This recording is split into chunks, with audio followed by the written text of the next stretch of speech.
Líbia, a Lucy ficou de te mandar o programa hoje, não sei se ela já mandou. Então, se ela não mandar, você avisa que a gente manda para você. A gente vai fazer o curso de design instrucional na sequência do arquitetura de treinamento. Deixa eu deixar aqui conectada a página. Legal. Humberto, você caiu e voltou? Então vamos lá. Então deixa eu começar a falar do assunto, porque a nossa meia hora costuma passar super rápido. Vocês tinham me pedido para falar sobre avaliação de treinamento. A gente tem duas coisas que a gente tem que pensar nessa história de avaliação de treinamento. Uma estamos falando de avaliar a eficiência e a eficácia do treinamento, ou a gente está falando de avaliações que a gente pode fazer para checar a aprendizagem ao longo do treinamento. Eu acho que tem dúvidas nesses dois lugares. Me avisem o que é mais interessante aí para vocês, o que é mais importante. Se a gente falar de como a gente avalia, como a gente checa a eficiência de um treinamento, ou se para a gente checar o aprendizado durante um treinamento, tá? Eu vou falar das duas coisas, mas me pontuem aí para eu poder dar maior peso naquilo que é mais relevante para vocês. Então, vou começar falando de resultado, avaliar o resultado, tá? Veja, vou recapitular aqui aquela história que a gente fala do processo do design de aprendizagem, ou design instrucional, que analisa o cenário, define um objetivo. Quando a gente define um objetivo para um curso, eu vou definir quem tem que passar a fazer o quê, usando qual ferramenta, com qual performance e em quanto tempo. Onde é que eu avalio se o meu treinamento funcionou? Eu vou avaliar em campo. Se ele está realizando aquela tarefa, utilizando aquela ferramenta com tal performance. Então, se eu estiver falando assim, olha, eu vou dar um curso de técnicas de vendas, um curso de negociação avançada, de spin selling, o que quer que seja, porque eu preciso aumentar a venda, eu tenho que olhar depois de um período se eu aumentei a venda. Às vezes, eu vou dar esse curso de técnicas de negociação não para aumentar a venda, mas para aumentar a conversão de venda. Ou seja, faço menos contatos e vendo mais. Ou aumentar o valor do ticket médio. É exatamente aí que eu vou medir essa história. Eu não vou medir em outro lugar. Eu vou lá e vou checar. Aumentou o ticket médio? Aumentou a conversão de vendas? Não existe outra avaliação de treinamento que não seja lá em campo. Poxa, mas isso é fácil quando eu tenho uma questão que é numérica e tal, mas as questões comportamentais são mais difíceis. Elas são mais difíceis se a gente acatar qualquer demanda, porque quando alguém me fala que eu preciso melhorar a habilidade de liderança de alguém, a habilidade de dar feedback, por exemplo, é porque existe um problema e eu tenho que identificar e quantificar esse problema. O que é que eu quero que aconteça depois? Eu não posso sair fazendo treinamento por fazer, porque alguém achou que as pessoas precisavam trabalhar em equipe porque ia render mais. Ainda que se as pessoas falem que vai render mais, você tem aí o indicador, precisa render mais. Precisa ser mais rápido, precisa ter maior produtividade, precisa, enfim. É aí. Então, é quando eu defino o problema lá atrás que eu já começo a ter as pistas de onde é que eu vou checar. Eu tenho que perceber se aquele problema, que teoricamente o meu treinamento está vindo para resolver, foi resolvido. Então, não vai ser com uma avaliação de conhecimento, não vai ser com uma prova de casos, não vai ser, definitivamente não é, nem muito menos com uma avaliação de reação. Ou seja, as pessoas gostaram do treinamento, não gostaram? Boa noite, Gustavo, tudo bem? Bem-vindo. Então, se eu quero avaliar a eficiência do treinamento, eu tenho que lembrar que treinamento é feito para melhorar a performance. Então, eu tenho que checar se a performance que eu estou trabalhando para ficar melhor realmente melhorou. É isso, né? Comigo tá tudo ótimo, Gu. Então, a avaliação da eficiência do treinamento tem a ver com isso. Só que eu não consigo definir esse lugar se eu não fizer aqueles passos da análise de cenário e da definição do objetivo muito claros. Eu vou ficar perdida se eu não tiver isso. E aí você pode pensar, poxa vida, eu faço isso, mas tem, por exemplo, eu fiz algo para incrementar a venda e no meio do caminho teve uma promoção e essa promoção também aumentou a venda e eu não consigo separar uma coisa de outra. Você não vai conseguir separar uma coisa de outra mesmo. Então você tem que fazer, quando você tem situações assim, você pode fazer grupos de controle, ou seja, faz um grupo você treina e outro grupo exatamente igual você não treina e avalia as diferenças. Então é isso que você tem que fazer, tá? Em contrapartida, quando eu vou elaborar um treinamento, eu posso... Oi, Ana Paula, bem-vinda! Ela reclamou que eu não falei bem-vinda para ela da outra vez. Desculpa aí, foi mal, tá? Eu continuo, ó, te amando. Em contrapartida, se eu vou pegar um grupo que eu tenho que fazer ele caminhar por vários passos, ou seja, ele tem que ter consciência do... Ele tem que identificar que ele não sabe, passar a conhecer uma nova coisa, tem que exercitar um pouquinho das coisas, tem que ganhar proficiência nisso. Aí, durante o treinamento, eu posso e devo fazer momentos de checagem da aprendizagem. Mas eu faço esses momentos de checagem, eu posso fazer isso com um quiz, eu posso fazer isso com uma dinâmica, eu posso fazer simplesmente com uma pergunta e propondo respostas. Eu posso fazer isso e eu vou percebendo o quanto que as pessoas evoluíram na aprendizagem. Então, aí a gente faz aquela coisa de propor a mesma atividade de formas um pouco diferentes para você perceber a evolução das pessoas. Bru, te respondi até agora com relação à eficiência de um treinamento? Me avisa se isso está claro, se está ok. E não é só a Bruna, me avisem vocês se isso está ok.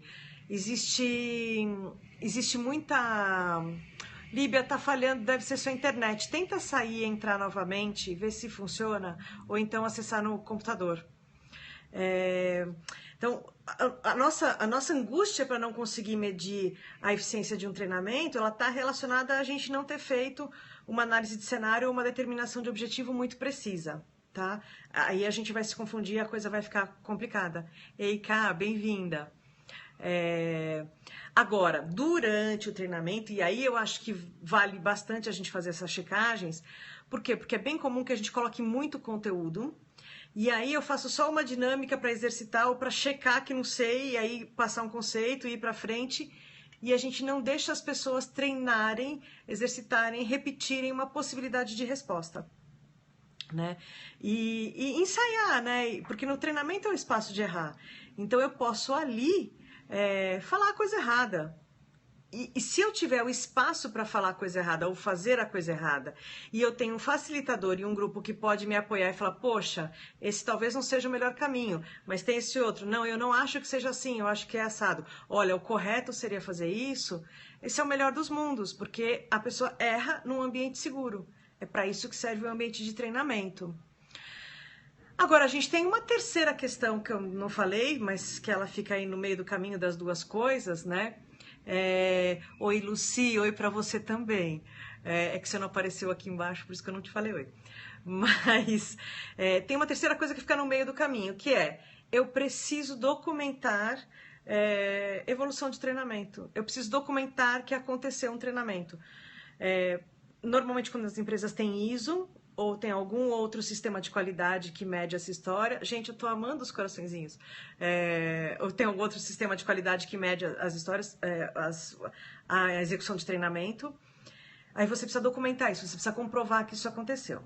Em geral, se comprova com avaliação de reação, aquela que avalia, o professor sabia tudo o que ele estava falando, o material didático era bom, o coffee break era gostoso, bullshit, né? Porque, enfim, essa é uma avaliação que a gente pode manipular muito facilmente, basta eu fazer uma carinha de coitadinha no final e falar, ai gente, desculpa, ai, o ar-condicionado realmente estava péssimo, né, ficou muito gelado, eu também senti, tá... Aí vocês vão avaliar muito mal o ambiente, a infraestrutura, tá, e vão me avaliar super bem. Então a gente pode fazer uma avaliação de reação um pouco mais inteligente que isso, basta perguntar onde é que ele vai aplicar aquele conhecimento e o que ele... sugere para melhorar, e aí sim você vai ter alguma coisa que é interessante, algum material que você pode trabalhar. E se você precisa checar conhecimento, uma outra história bacana, aí sim a gente usar, ao invés de pergunta, checando nome de conceito, ou se ele sabe o que significa, tenta checar a aplicação. Coloca mini cases, né? Você pode fazer um mini case e propor, numa situação assim, onde o seu colega faz isso, qual seria a melhor resposta? Você pode até fazer de múltipla escolha, né? E aí você coloca lá 3 ou 4 alternativas e entre elas uma alternativa que seria a mais adequada. Ela não precisa ser a certa, a errada, mas ela pode ser a mais adequada. Simples assim. Com isso, esse tipo de prova, né, esse tipo de questão, eu digo que ela fica no meio do caminho porque ela checa um pouco do conhecimento, mas ela também ajuda a pessoa a aprender. Porque às vezes a gente propõe casos que as pessoas não tinham pensado durante o treinamento, e aí ao pensar sobre isso para poder responder, ela, acertando ou errando, de alguma forma, ela revisita o conhecimento e ela elabora alguma coisa, ela elabora uma opinião, ela elabora um pensamento. Então aí eu estou falando de uma prova que checa o aprendizado, mas também é uma ferramenta de aprendizagem. Oi, Carlos, você entrou! Ai, que feliz! Bem-vindo, querido. Então, acho que prova disso, não sei se todo mundo conhece, mas teve uma febre de um aplicativo que chamava Perguntados, que era um aplicativo de quiz, 6 categorias de pergunta, história, conhecimento geral, esportes, artes, tarará, e você jogava ou sozinho, ou com amigos, ou com desconhecidos, né? E eram quizzes, perguntas com 3 alternativas. Fê, vi esses dias sobre autoavaliação pós-treinamento, a pessoa que se avalia. Achei bem interessante. Já te falo isso, Bum. O Perguntados é um mecanismo de quiz que fazia a gente aprender coisas. Então, esse tipo de pergunta e resposta, mesmo que seja com alternativa, ajuda as pessoas a aprenderem. Sobre o que a Bruna falou, sobre a pessoa fazer uma autoavaliação. Bru, isso é super legal. Mas isso depende da gente deixar muito claro, e isso, se a gente tiver com o cenário objetivo e a construção de conteúdo bonitinha, vai ser fácil. E também depende do grau de maturidade das pessoas para se avaliarem. Às vezes elas não têm maturidade ou não têm o hábito de olhar para si e se avaliar de forma sincera. E esse se avaliar de forma sincera, que às vezes é tão difícil, nem sempre é porque a pessoa vai... Nossa, quantos corações, amei. Nem é porque a pessoa vai se super avaliar e vai dizer que é o bonzão, não, tá? Muitas vezes as pessoas se avaliam mal, elas se subjugam, né? Entretanto, pedir para se olhar é uma ferramenta muito poderosa. E essa é uma coisa que a pessoa poderia fazer, e aí eu acho que aí vai funcionar mais bacana, fazer antes e fazer depois, né? Então, se olha esses aspectos em você, e isso pode ser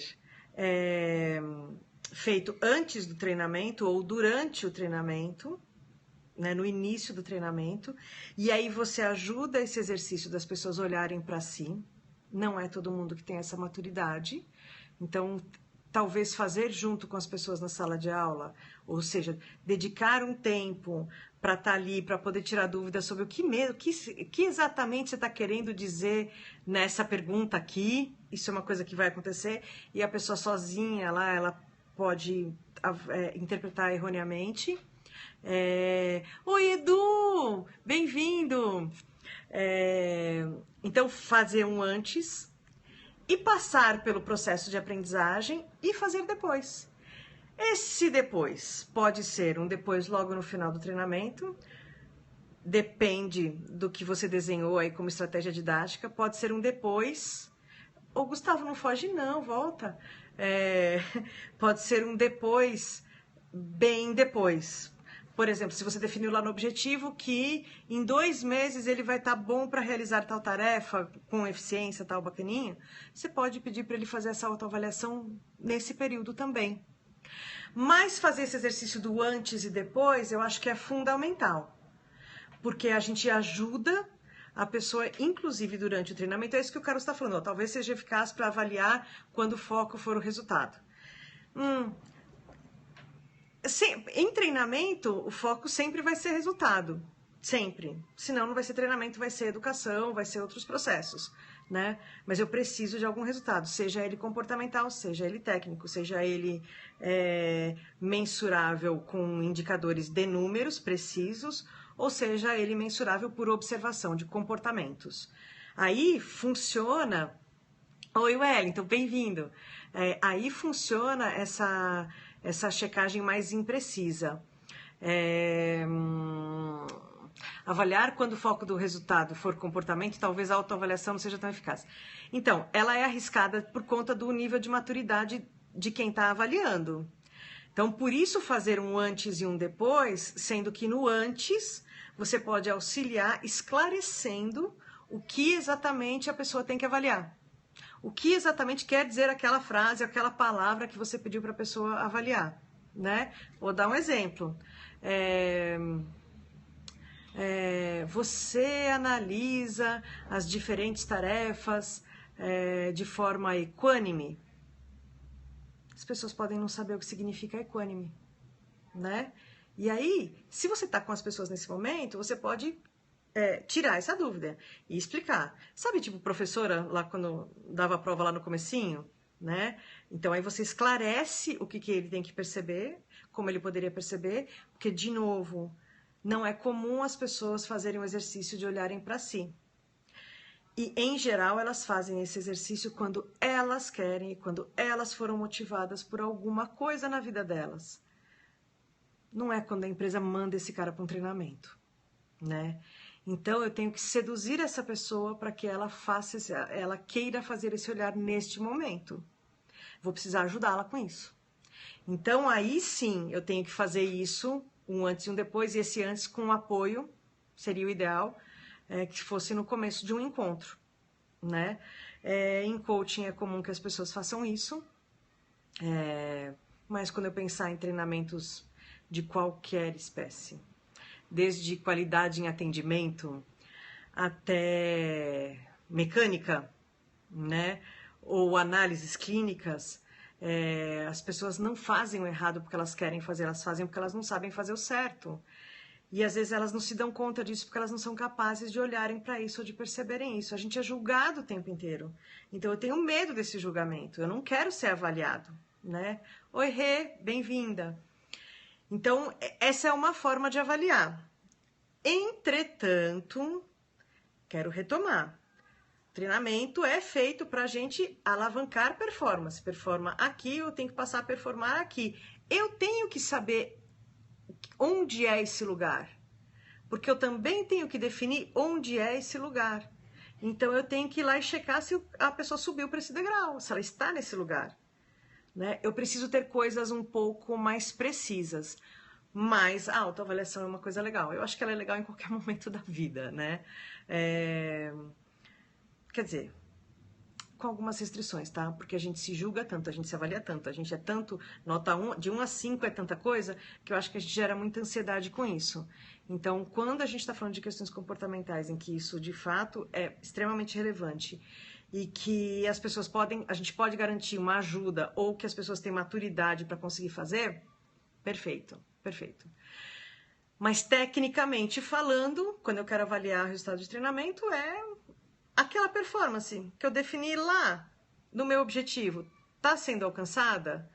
E está sendo alcançada usando aquela ferramenta que a gente definiu lá no objetivo? É isso, porque isso checa a eficiência do treinamento e a eficiência do conteúdo que a gente fez, tá?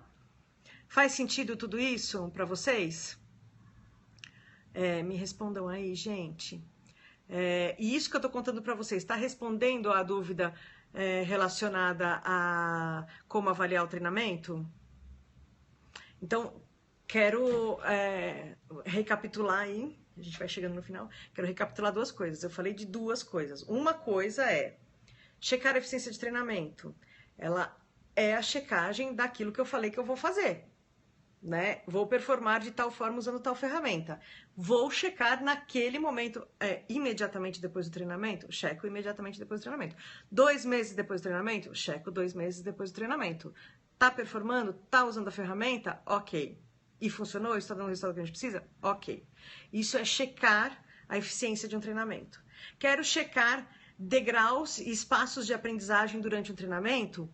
Posso usar diferentes tipos de pontos de checagem. Posso usar exercícios, posso usar quiz, posso usar perguntas, posso usar discussões, posso usar casos e posso, eu, facilitador, pontuar isso aqui tá ok, isso aqui não tá ok. E posso, como facilitador, fazer com que a turma pontue e com isso ela aprende. Se o cheque tem a ver com a gestão, se eu estiver falando de um programa de treinamento de longa duração, daqueles que a gente tem vários treinamentos acontecendo, sim.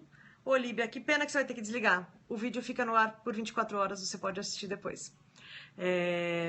Se a gente está falando de um programa de treinamento de longa duração, sim, mas o gestor tem que checar, tem que fazer esses cheques na gestão. É papel dele. Não é só checar este aprendizado fornecido por este treinamento, mas é checar o aprendizado e a performance de cada colaborador com este treinamento, com as ações dele de desenvolvimento e com o trabalho de forma geral. É papel do gestor, sim, né? Agora, enquanto construtores de treinamentos, a gente pode, se eu estou construindo um treinamento, oi Júnia, que saudades, se eu estou construindo um treinamento em que ele tem que avançar alguns steps para poder chegar na proficiência que eu quero, eu posso checar esses steps ao longo do treinamento, eu facilitador, ou eu construtor de conteúdos que elaboro o conteúdo para fazer essa checagem no meio do caminho. Tudo bem? Fez sentido, Bruna? Fez sentido, gente? Mais alguma dúvida com relação a isso? Eu esclareci. Tem algum ponto ainda que a gente precisa reforçar um pouco mais? Tá certinho, Bru? Legal.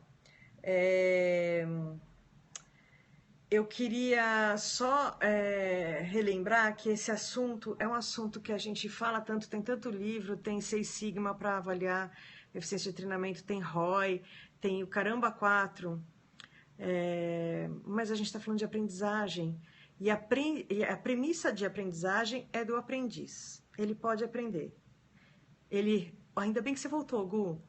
Ele pode aprender quando ele quiser.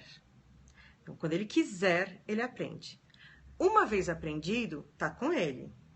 Tudo bem, tá lindo. Agora, se ele vai usar, aí é outro lugar. Porque ele pode optar por não usar. Aí tem a ver com gestão. O cara sabe tudo e ele não usa. Ele não usa porque ele não é estimulado, ele não usa porque ele não é motivado, porque ele não é reconhecido, ou porque ele quer sacanear alguém. Às vezes ele mesmo. Ou quando Cá, você está perguntando, e quando a empresa ou o cliente se envolve no processo? No processo de aprendizagem, você está falando?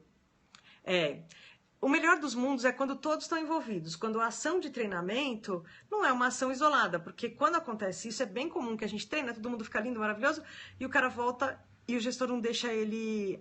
boa, é isso mesmo, você estava afirmando. E você não deixa o cara trabalhar, não deixa ele fazer a coisa que ele aprendeu nova, né? Então, se a gente tem um gestor que não se envolve... Putz, o Eduardo Carmelo acho que ainda está aí no grupo. Ele é o cara que fala disso, né? Ana Paula e Carlos também são as pessoas que mais lidam com isso. Se o cara não se envolve, a equipe não se desenvolve, né? Se o gestor, se a empresa não ajuda esse cara a se desenvolver, para que ele vai arriscar fazer alguma coisa nova? E quando eu falo de arriscar, é porque às vezes não dá certo, né?